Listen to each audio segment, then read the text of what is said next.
Eccoci, benvenuti. Siamo qui con il nostro focus, l'approfondimento quotidiano della nostra testata giornalistica. Oggi ci occupiamo di scuola perché ci sono novità e perché vorremmo anche capire quali e come incideranno sulla vita scolastica di alunni e docenti. Ci stiamo riferendo in particolare agli esami di maturità che quest'anno avranno una veste un po' diversa rispetto all'anno scorso, ma anche alla riforma degli istituti tecnici. Per fare questo oggi è con me in studio Giorgio Laplaca, grazie per essere con noi, della Gilda degli Insegnanti, un insegnante, quindi ci guiderà, chi più di lui ci può guidare anche a capire quali sono le novità e come cambieranno determinati assetti educativi. E poi do anche il benvenuto alla preside della dirigente scolastico, anzi si chiama adesso, Maria Trovato dell'Istituto Tecnico Industriale Marconi di Catania. Grazie per essere con noi. Lei tra l'altro è ben rappresentata perché accanto a lei una sua studentessa, e la salutiamo, Lidia. Grazie per essere con noi perché è importante anche la voce degli studenti, come sempre, perché a scuola ci sono docenti ma ci sono soprattutto anche gli studenti. Do il benvenuto anche a Giuseppe Stagno, credo che sia ecco, Giuseppe, sei tu? Ok, perfetto, sei collegato, benissimo.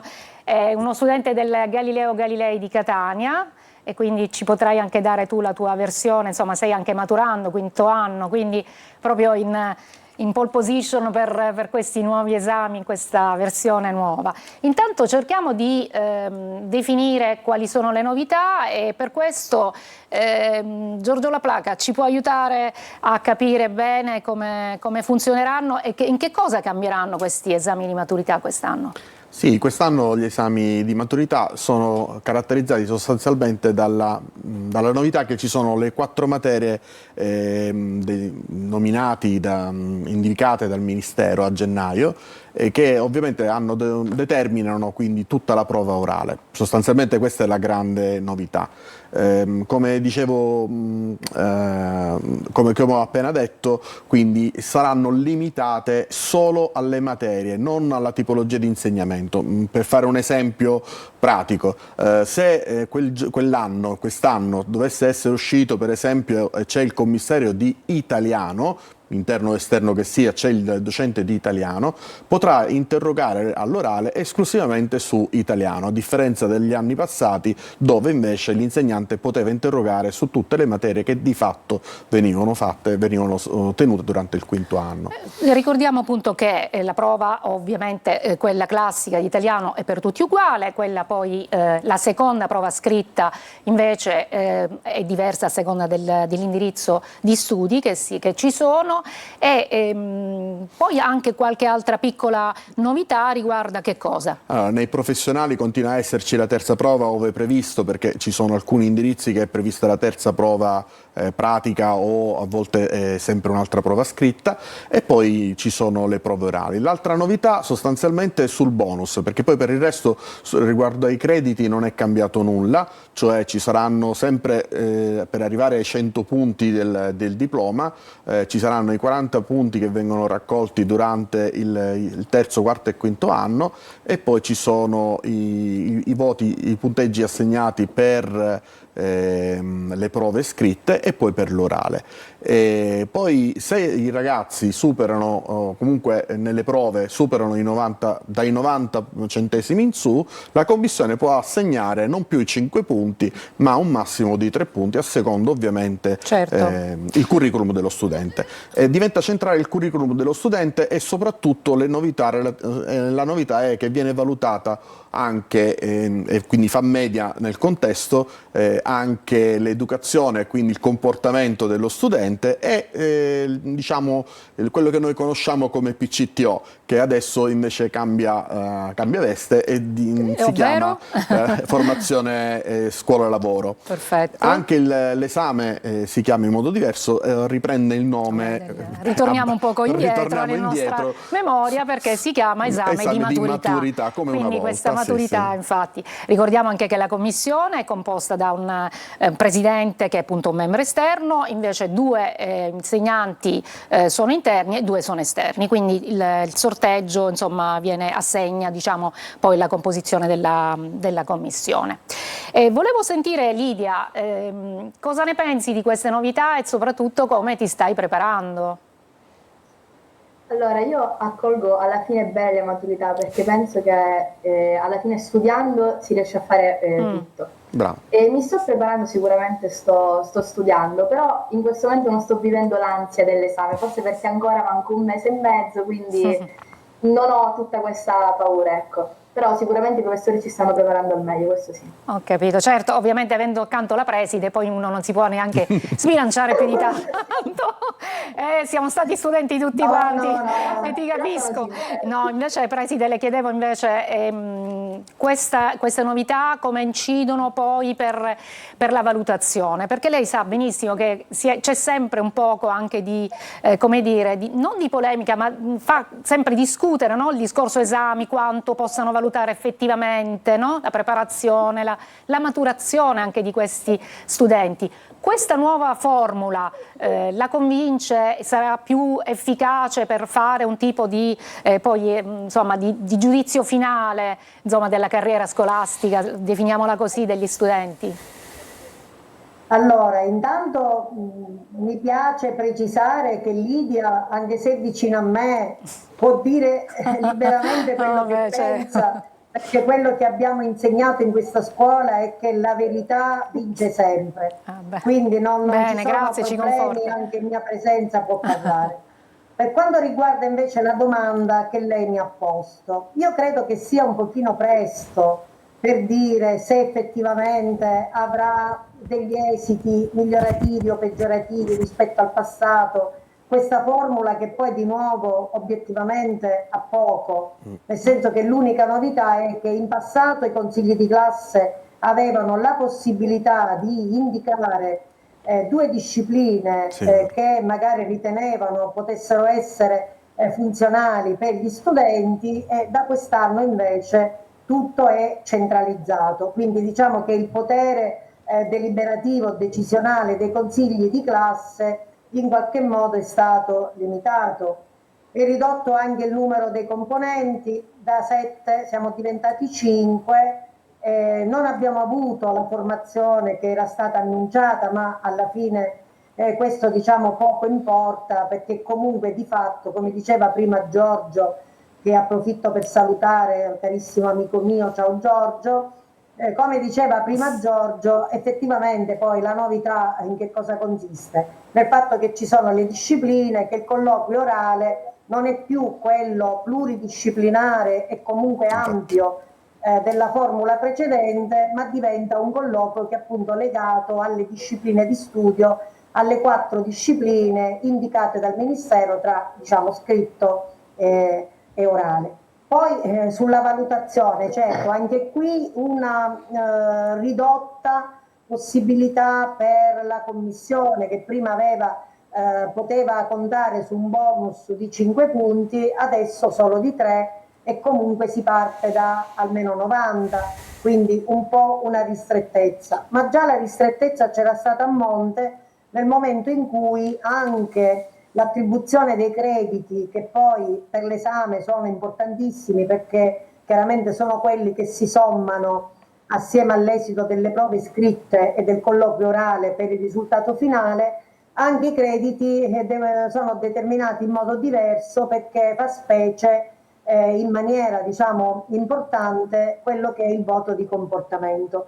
Quindi un po' una rivoluzione legata più che altro a questo aspetto, cioè andare a dare molta importanza a quello che è il comportamento degli studenti e quindi al voto che viene attribuito proprio di comportamento, perché se non hanno almeno 9, nonostante la media dei voti possa consentire, insomma, consente la possibilità di dare, di riconoscere il credito massimo nella banda di oscillazione, il consiglio di classe si deve limitare a dare la valutazione più bassa. Certo, quindi chiarissimo. Se lo studente non ha almeno 9 di comportamento. Allora io vorrei chiedere... Per il resto poi io non lo so se questa cosa consentirà, se questo nuovo modello consentirà di meglio valutare gli studenti in uscita. Io direi ai posteri l'ardua sentenza. Sperimenterete. Sicuramente il primo anno. Sicuramente il primo anno. La cosa importante è, lo diceva anche Giorgio, il fatto che si sia dato molto valore anche alla formazione scuola-lavoro, che in ambienti quali per esempio possono essere in particolare i tecnici o i professionali, sicuramente hanno un'importanza notevole, perché i nostri ragazzi fanno apprendistato, fanno formazione scuola-lavoro e sicuramente sono esperienze importanti, formative, che hanno molto a che vedere con la maturità. Proprio se si chiama esame di maturità, più che sperimentare e verificare il possesso dei contenuti che i docenti hanno verificato durante tutto il percorso scolastico, chiaramente quella che bisogna mettere in evidenza è proprio la maturità. Preside, io la fermo un attimo perché volevo sentire Giuseppe Stagno, che è uno studente che si sta preparando. Intanto, per esempio, la preside diceva quanto è importante il voto di condotta. Io la semplifico, cioè il comportamento, diciamo, anche alla luce di tutti i fatti che sono successi negli scorsi mesi, infatti appunto di aggressioni o comunque di una sorta anche di violenza che si trasforma, che si trasporta meglio dalla società esterna dentro la scuola. Giuseppe, cosa ne pensi tu? Ma sicuramente il voto, come ha detto la preside, sarà quindi subisce una piccola influenza rispetto a quello che è appunto l'ultimo voto che noi avremo. Il comportamento si presenta dunque come una parte principale per quello che poi sarà il nostro punteggio dei crediti finale e a mio parere questo limita sicuramente, però da un certo punto di vista premia anche il ragazzo, perché il mio modesto parere è che deve andare di pari passo sia una ottima preparazione scolastica, quindi ti forma dal punto di vista di un possibile lavoro, un possibile percorso di studi che si avrà dopo, ma allo stesso tempo se non si ha uno studio che va di pari passo con una persona che sia educata e che rispetti gli ambienti e anche gli altri, diciamo l'uno non può andare bene senza l'altro. Quindi certo. È un qualcosa che... Ma secondo te nel tuo vissuto insomma, quotidiano all'interno della classe, dell'istituto, tu sei il Galileo Galilei, uno storico, liceo scientifico a Catania, con tantissimi studenti, ecco, voglio dire, sì, ovviamente è giusto quello che tu dici, è sicuramente fondamentale e importante, però le dinamiche tra ragazzi, insomma, le conosciamo, non sono poi così da bon ton, no? C'è sempre quell'aspetto che magari può diventare goliardico, ma non solo. Io faccio riferimento per esempio ad un fenomeno che è il bullismo. Tu che ne dici? Chiaramente però il bullismo merita giustamente, sono fenomeni che accadono ma meritano di essere puniti e quindi secondo me questo può verificarsi come un buon modo anche per dare un impegno. Tu puoi essere un buono studente ma prima di tutto, prima di essere studenti siamo esseri umani, quindi puoi essere bravo a scuola ma se non si ha il rispetto, se non si ha quello umano poi insegna la scuola, perché prima di formarci come studente mi devono plasmare assieme alla mia famiglia gli ambienti che si frequentano come una persona. Quindi sì, chiaramente allo studio e alla preparazione, però sì anche a quelli che sono i sensi dell'humanitas, del volersi bene, del saper stare in gruppo, anche perché ormai il gruppo è una cosa fondamentale, non esiste più l'idea del vado solo, si va tutti insieme, uniti come classe, verso quella che poi sarà l'ultima, diciamo, sfida. Quindi a mio parere può penalizzare alcuni, però chiaramente dipende sempre come le scuole applicano, quale metro si usa per verificare se si ha un comportamento da 9, da 10 o da 8. Nel momento in cui si applica un metro che secondo me sia corretto e quindi non troppo rigido, quindi per quelle che possono essere delle cose più semplici come magari 2 ritardi, allora chiaramente lì non si inficia troppo il voto, però per le cose più importanti è giusto che venga inficiato il voto, perché la scuola prima di tutto mi deve formare come ragazzo che dovrà stare al mondo con altri e poi come mente geniale, come futuro ingegnere, futuro economista o quello che è qualsiasi persona. Ma anche appunto una persona che comunque anche se non continua gli studi può anche realizzare altre cose, certo, assolutamente. Però voglio dire, ecco, questa è una visione che mi sembra anche giusta, quindi va tutto bene, tutto a posto, cioè a scuola si sta sempre in armonia, in allegria, Giuseppe? Capita chiaramente che in alcune classi vi siano eventi spiacevoli, però in questo caso gli eventi spiacevoli vengono ancora più puniti.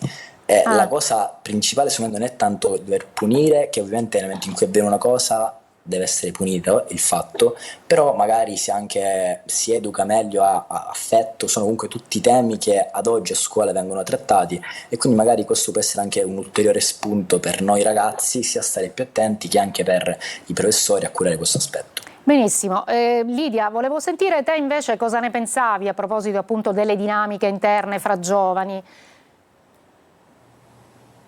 Allora, sì, io mi collego a quello che ha detto Peppe, che comunque è vero, ci sono purtroppo degli eventi spiacevoli a scuola, però è anche vero che la nostra scuola mira non solo sulla punizione, ma sulla formazione magari del ragazzo, quindi va, non dico rieducare, però sicuramente a far capire lo sbaglio, perché l'hai fatto, e in quanto meno uscirne infatti da questa situazione, perché comunque ogni fenomeno di bullismo, io penso, ha dietro qualcosa che effettivamente ha portato il bullo a fare quello che ha fatto.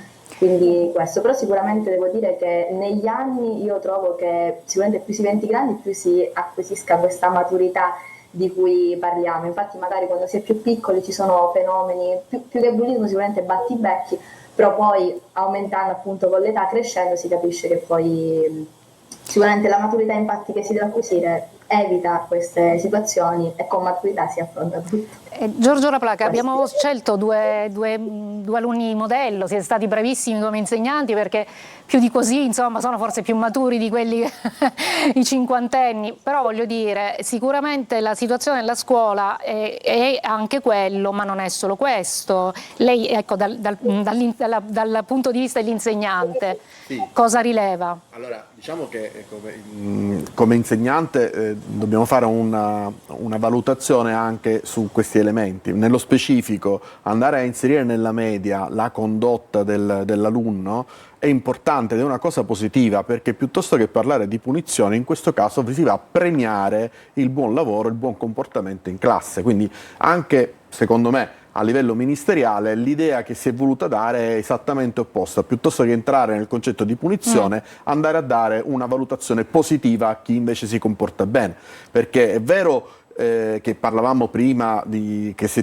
potrebbe abbassarti la media, ma ti abbassa la media quando hai un comportamento non adeguato a quello che dovrebbe essere il tuo ruolo come alunno.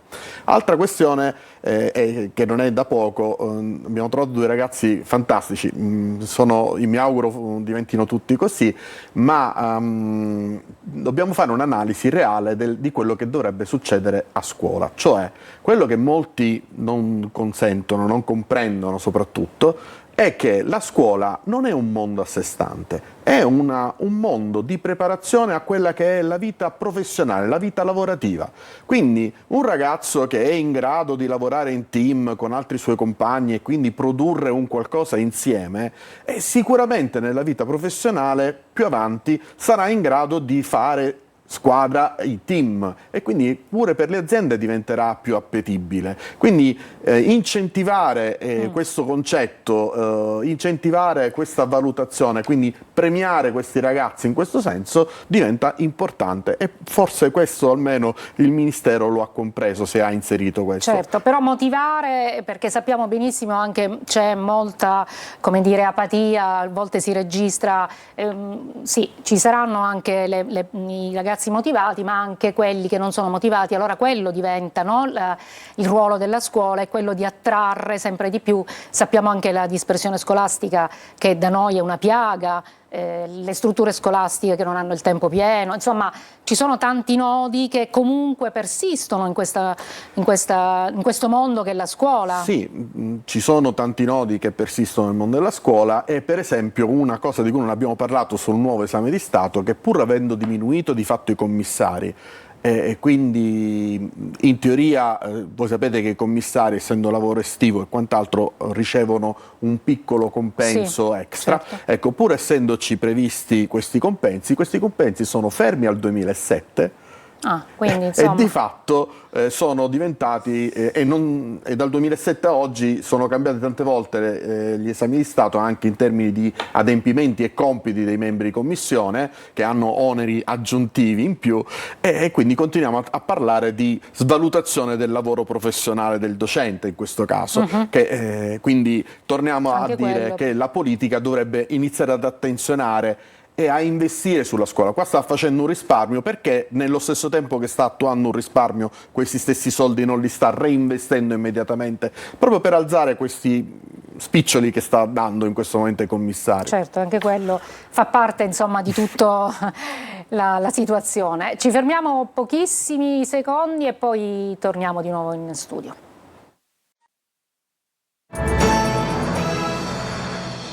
Eccoci in studio, oggi stiamo parlando di scuola e a questo punto dedichiamo anche qualche minuto a questa riforma degli istituti tecnici. Interpello subito la preside Trovato. Intanto ci può sinteticamente, perché veramente abbiamo pochi minuti, dire in che cosa consiste queste novità che riguarderanno appunto, soprattutto, se ho capito bene, anche i primi anni appunto, della formazione, del percorso, diciamo, all'interno di questi istituti. Sì, allora dal prossimo anno dovrebbe partire per i tecnici un percorso diciamo differente per alcuni aspetti. Quindi la riforma dell'ordinamento, che parte dal presupposto di valorizzare sin dai primissimi anni quella che è la scelta degli studenti e quindi le discipline di indirizzo. Una prima novità è questa, che sin dai primi anni, a seconda della scelta, ci sono ben 4 ore destinate alle discipline di indirizzo, che so, se uno ha scelto informatica, 4 ore di informatica, se ha scelto elettronica e via discorrendo. Ci sono anche, e questo sembrava in fase di discussione un aspetto interessante, ci sono delle ore che vengono destinate alla cosiddetta autonomia scolastica. Questo sembrava veramente un punto di conquista importante, fino a scoprire che questa autonomia poi nei fatti non esiste. Perché cosa ha previsto la riforma dell'ordinamento dei tecnici? Mettere insieme quelle che prima erano considerate scienze nella loro specificità disciplinare. Cosa intendo dire? Fino a questo momento, fino a quest'anno, al tecnico sono previste delle ore destinate alla chimica, alla fisica e al disegno tecnico. Sono in tutto 9 ore per ogni anno.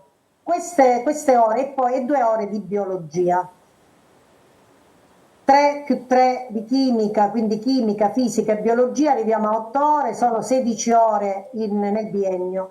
Queste 16 ore nel biennio vengono ridotte a 9, quindi c'è la perdita di 7 ore nel biennio di discipline scientifiche, perché il tutto diventa scienze sperimentali. Infatti, ora, questo ha creato un problema non da poco per quel che concerne gli organici, quindi ci sono state, io ritengo, delle legittime proteste da parte del mondo della scuola, perché chiaramente tanti perdenti posto, tante riduzioni di ore, tant'è che il Ministero, per cercare di mettere un po' una pezza, a un certo punto ha comunicato che avremmo dovuto utilizzare le ore, cosiddette ore destinate all'autonomia della scuola, per ridurre il più possibile il numero dei perdenti posto. Quindi di fatto una riforma che parte con delle buone intenzioni, ma viene poi tradita nei fatti, perché le ore che potevano essere destinate, che so, a implementare, a portare dentro discipline che potevano in qualche modo qualificare un po' di più in relazione ai contesti, tenere presente anche la riduzione del mismatch tra il mondo del lavoro e la scuola, cosa che ai tecnici e ai professionali è veramente rilevante. Tutto questo non sarà possibile farlo per 2 ordini di motivi. Uno, perché queste ore non le possiamo usare non le possiamo usare con delibera del collegio dei docenti, perché siamo vincolati, almeno per il prossimo anno, e poi perché questa riforma, come tutte le riforme negli ultimi anni, parte a costo zero. È partita un po' anche molto in ritardo, per cui abbiamo chiuso le iscrizioni in un modo. Certo, Preside, le chiedo, mi scusi Preside, un attimo solo, le volevo chiedere, perché purtroppo il tempo è tiranno con noi, si parlava di... l'argomento è troppo lo so, vasto. infatti, la riduzione degli spazi educativi, ci sono stati anche scioperi, perché insomma c'è anche tutto un movimento sindacale scolastico che si sta opponendo a questa riforma. Allora, e secondo lei, in una battuta purtroppo, poi io invece mi impegno a ritornarci sopra perché è importante, perché ci sono tanti ragazzi che insomma anche per indirizzarli bene. È vera questa, cioè la riduzione di questi spazi educativi secondo lei ci sarà? Allora, dal mio punto di vista no, non ci sarà la riduzione degli spazi educativi. Quello che vedo in questo momento come rischio forte è il fatto che mentre prima ai tecnici il biennio in qualche modo poteva essere considerato comune e quindi al terzo anno facevi una scelta con una consapevolezza in più, dal prossimo anno, una volta scelto un indirizzo, considerato che fai le ore di indirizzo già dal primo anno, fare un cambio è più difficile, quindi poi forse diventa un po' più problematico. Quindi, insomma, diciamo che ci sono degli aspetti che ancora devono essere rivisti e approfonditi. Confidiamo nel buon senso del Ministero, sicuramente hanno dimostrato un'apertura nel dire che ci si torna sull'argomento e ci potranno essere delle modifiche, infatti la formula è stato un decreto piuttosto che un DPR e quindi magari confidiamo nel fatto che l'esperienza possa poi tradursi in modifiche che per la scuola e per i ragazzi soprattutto che poi sono funzionali. In questo momento la cosa peggiore è la riduzione di organico che indubbiamente è sotto gli occhi di tutti. Certo. Io mi devo fermare qui, ringrazio Giorgio La Placa, la preside Trovato, gli studenti che oggi ci hanno veramente deliziato con la loro saggezza soprattutto, ringrazio anche chi ci ha seguito, alla prossima.